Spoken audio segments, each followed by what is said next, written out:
mabilit na sa pagtindog katong dito po ang atong mga program. Our most precious and Heavenly Father, Lord, we thank you so much, O God, for this very moment ngay mong gihatag kanamo Ginoo. Lord, salamat nagaduol kami sa trono si mong nagapaubos sa matagusan namo kakaugalingon tungod kay among giila. Dito kami himuan ikaw sa matagusan namo mga kinabuhi.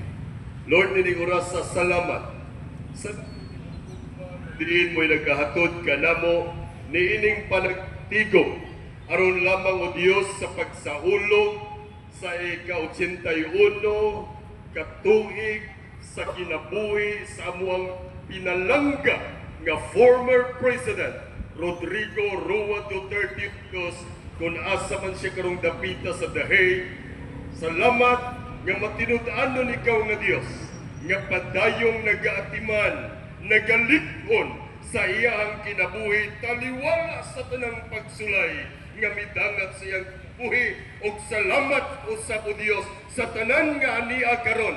Panalangin ni Lord gikan sa pinakabata ngadto sa pinakahamtong nga diin kaming tanan karon Dios malipayon nga magasaulog sa birthday sa among pinalangga nga former President o God.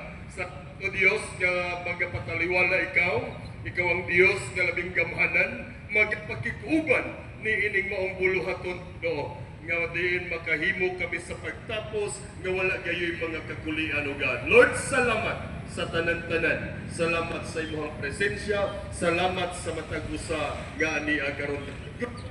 Among isa gitugyan kanimo kining tanan, pinaagi lamang sa ngalan samahan sana ug sa Espiritu Santo ang tanang kadauhan sa Dios magaingon. Amen. Amen. And to welcome us for the opening remarks.